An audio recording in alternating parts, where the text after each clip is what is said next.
এই মুহূৰ্তত ৰাজ্যৰ লাখ লাখ চৰকাৰী কৰ্মচাৰীৰ বাবে জনা বিচাৰিছো বিগ ব্ৰেকিং নিউজ অতি সুখবৰ আহিছে 2024 বৰ্ষতে গঠন হ'ব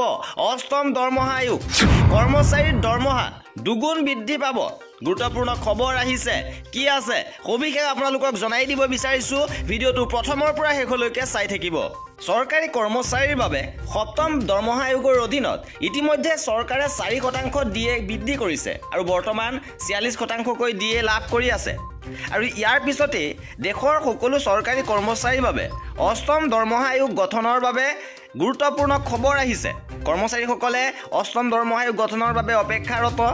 আৰু এই সম্পৰ্কত কেন্দ্ৰীয় চৰকাৰ কৰ্মচাৰীসকলে অতি শীঘ্ৰে ভাল খবৰ লাভ কৰিব চৰকাৰে অতি শীঘ্ৰে অষ্টম দৰমহা আয়োগ গঠনৰ বাবে যুঁজা চলাব 2024 চনৰ লোকসভা নিৰ্বাচন আৰু এনে সময়তে চৰকাৰে কৰ্মচাৰীৰ বাবে নতুন দৰমহা আয়োগ গঠনৰ বাবে আলোচনা কৰিব পাৰে সূত্ৰমতে চৰকাৰে দৰমহা আয়োগ গঠনৰ বাবে কোনো নতুন পেনেল গঠন কৰিব কোনো নতুন পেনেল গঠন কৰা পক্ষপাতী চৰকাৰ আৰু পুনৰীক্ষণৰ বাবে নতুন সূত্ৰ তৈয়াৰ কৰা হ'ব পাৰে সূত্ৰমতে অষ্টম দৰমহা আয়োগ কাৰ্যকৰী হোৱাৰ পিছত কেন্দ্ৰীয় কৰ্মচাৰীসকলৰ বাবে লটাৰী লাগিব পাৰে আৰু ইয়াৰ উপৰিও কৰ্মচাৰীসকলৰ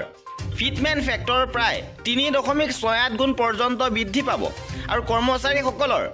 দৰমহা প্ৰায় 44.44% বৃদ্ধি হ'ব পাৰে সূত্ৰ অনুযায়ী 2024 বৰ্ষত অষ্টম দৰমহা আয়োগ গঠন কৰা হ'ব পাৰে আৰু ইয়াৰ প্ৰায় 1.5 বছৰৰ ভিতৰতে অষ্টম দৰমহা আয়োগ কাৰ্যকৰী কৰা হ'ব বিশেষজ্ঞসকলৰ মতে অষ্টম দৰমহা আয়োগ গঠন কৰাৰ পিছত কৰ্মচাৰীসকলৰ দৰমহা বহুগুণে বৃদ্ধি পাব আৰু কৰ্মচাৰীসকলৰ এনে ধৰণৰ খা খবৰ পাই থাকিবৰ বাবে আমাৰ চেনেলটো সাবস্ক্ৰাইব কৰি ৰাখিব ভিডিওটো শেষলৈকে চোৱাৰ বাবে বহুত ধন্যবাদ